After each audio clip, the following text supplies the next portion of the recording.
अच्छा, कितने लोगों को लगता है कि वो अपने स्कूल टाइम में जब आप लोग प्रेयर वगैरह में लगते थे एटलीस्ट 2 लड़कियां बेहोश होती ही थी, कन्फर्म। अच्छा, वो बेहोश होती थी, हम लोगों को लगता था मर गई, क्योंकि हम लोगों ने वो अनकॉन्शियस जैसा टर्म ही नहीं पढ़ा था, तो छोटे थे क्या पता, लाइक आंख बंद करके कोई लुढ़का तो मतलब हम लोग के लिए मर गया। और पीछे ना लौंडे आवाज कर लगते थे, ये छुट्टी छुट्टी आज छुट्टी छुट्टी। मैंने कहा साले बेहोश हुई, मरी नहीं है। अच्छा मरने से याद आया, जैसे हम लोग है ना कंडोलेंस होता था, जैसे कोई अनफॉर्चुनेटली चला जाए ऊपर तो कंडोलेंस होता था। अच्छा, कंडोलेंस 2 मिनट का होता था, तो और लोगों के लिए होता था कि 2 मिनट साइलेंस, मेरे लिए होता था 2 मिनट स्टॉप लाफिंग चैलेंज। मतलब ये चीज रिलेटेबल है, मतलब अगर इतनी ज्यादा शांति है उसमें भी आपको हंसी रोकनी है। और जब 2 मिनट का साइलेंस होता था ना तो हम लोग ऐसे खड़े होते थे, पीछे से ना हवा की आवाज आती थी, मतलब ऐसा लगता था कि जिसके लिए कंडोलेंस हो रहा है ना उसकी आत्मा यहीं कहीं भटक रही हो। अच्छा, एक दिन ना गजब हो गया, हम लोग प्लेग्राउंड में खड़े होकर वो मैथ सर का कंडोलेंस कर रहे थे, सारा टीचर और स्टाफ सब लोग। उतने में मैं क्या देख रहा हूँ कि वो जो स्कूल का एंट्रेंस होता है ना वहाँ पे एक आदमी गुड गुड करते हुए स्प्लेंडर प्लस से अंदर आ रहा था। उसने अपनी गाड़ी लगाई, उसने पूरा माहौल देखा कि अच्छा किसी का कंडोलेंस हो रहा है, मतलब कोई गया है, तो भी अपना खड़े होकर 2 मिनट के लिए से शांति से। आपको पता है वो मैथ्स के टीचर थे। मैंने कहा सर आप 2 मिनट लेट हो जाते ना, पीछे उन्होंने प्लानिंग कर ली थी कि सर की 13वीं में चिली पनीर बनेगी, सर को चिली पनीर बहुत पसंद है, तो मतलब। और जब प्रेयर वगैरह हो जाती तो हम लोग लाइन लगा के क्लासरूम में जाते हैं, बट उससे पहले एक हाई सिक्योरिटी की चेकिंग होती है। हम सब लोग अच्छी जगह से उसको रिलेट कर सकते हैं। वहां खड़े होते हैं हमारे फिजिक्स के सर जो सब कुछ चेक कर रहे होते हैं, और आप पीछे खड़े होकर ये रियलाइज कर रहे होते हो कि यार वो लोग बात क्या कर रहे हैं, किस वजह से स्टूडेंट को बाहर निकाला जा रहा है। रीजन कोई भी हो, आपको यही रियलाइज होता है कि वो क्या बोल रहे हैं। ओहो, आप डायनामाइट निकल AK-47 कान पकड़ खड़े हो जाओ। आपको ये रियलाइज होता है that we are not a student, we are a terrorist. और आप तुरंत चेक करते हो सब कुछ, ओहो मोनोग्राम है, टाई है, शूज सब कुछ पॉलिश है, नेल्स कटे हुए हैं, सब चीज ओके, आप खुश। अब आप पहुंचते हो सर के सामने और सर आपका बाल ऐसे पकड़ते हैं, बेटा बाल कब कटेंगे। अब आप बनते हो ओवर स्मार्ट, सर जीनियस लोग के बाल कहाँ कटते हैं, सर आइंस्टीन के भी तो नहीं कटे हैं। सर आपसे भी ज्यादा स्मार्ट, महात्मा गांधी के बारे में क्या ख्याल है आपका। तो ये सब सारी चीज हो जाती है। देन आप सडनली क्लास में एंट्री करते हो।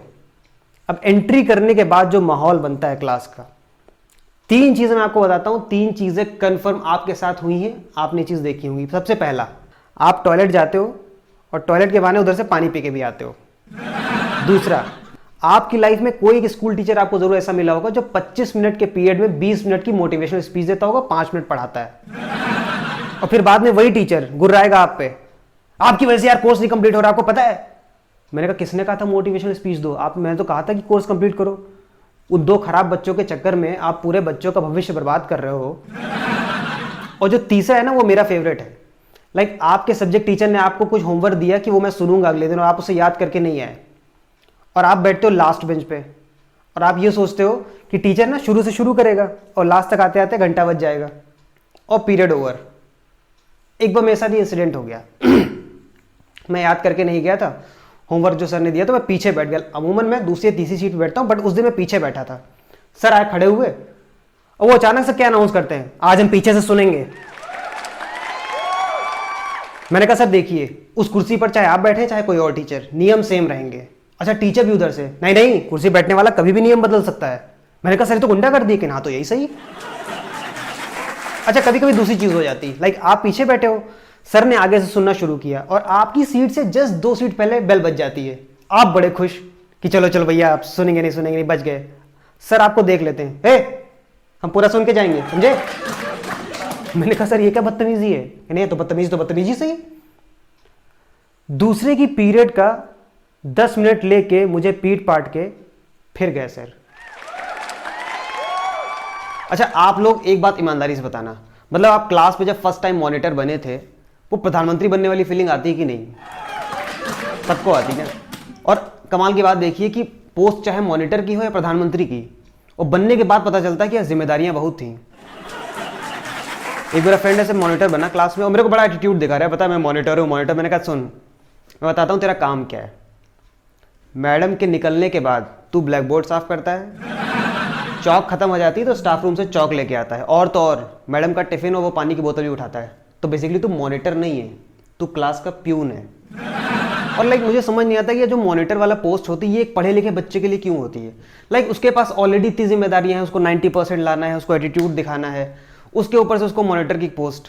मेरा मॉनिटर बनाना है तो बेरोजगारों को बनाओ, क्लास में जो बेरोजगार जिनको कुछ नहीं करना लाइफ में, या तो किसी दबंग लड़के को मजाल है कोई चू कर दे क्लास में, कि उसका सीधा सा फॉर्मूला है बाहर मिलना। अच्छा कुछ लौंडे दबंग होते नहीं है बट वो अपने को दबंग फील कराने के लिए अपने दुगनी क्लास वाले लड़कों के साथ खड़े होते हैं लंच पीरियड में। लाइक हम 6 या 7 में पढ़ते थे, हमारे साथ एक लड़का पढ़ता था और वो लड़का खड़ा हुआ 12th क्लास वाले लड़कों के साथ लंच में हमेशा। वो मतलब उसका एक सीन था कि मतलब तुम हमारे लेवल के नहीं हो भाई, हम तुम्हारे साथ क्यों खड़े हो। अब हम लोग जैसे सुरेश भैया थे एक इंटर में, मैंने कहा अब हम लोग गुड मॉर्निंग भैया जी इस तरीके से करते थे।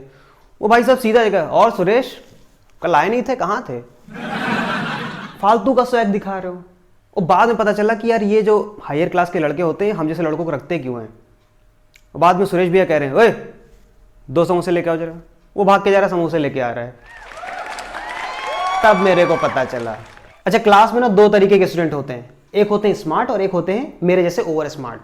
अच्छा आपने कभी एक चीज रियलाइज किया होगा कि मैम ने कोई सवाल किया और आपने हाथ खड़ा किया क्योंकि आपको आता है।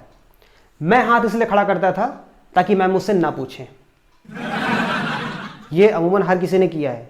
एक दिन ऐसे ही हुआ, मुझे किसी ने बता दिया कि भाई अगर तुम्हें नहीं आता है तो खूब तेजी से हाथ खड़ा करना कॉन्फिडेंस में, मैम तुम्हारा कॉन्फिडेंस देखेंगी तुमसे नहीं पूछेंगी। मैंने कहा ठीक है। मैम ने किया सवाल, चलिए बताइए औरंगजेब को किसने मारा था। मैंने स्पीड में हाथ खड़ा किया। 2 मिनट की रियलाइजेशन के बाद मैंने देखा पूरी क्लास में किसी ने हाथ नहीं खड़ा किया। मैंने कहा तो गए। अब मैम कह रही चलो ठीक है किसी को नहीं आता, चलो देवाशीष बताओ किसने मारा। अब मेरा मुंह बन रहा है, मैम वो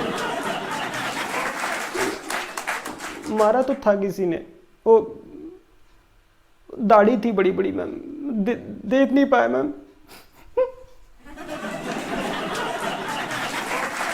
अमूमन सबको 2 डंडे पड़े क्योंकि उनको नहीं आता था। मुझे उस दिन 10 डंडे पड़े, 2 डंडे सवाल ना आने के और 8 डंडे कॉन्फिडेंस के साथ हाथ खड़ा करने के।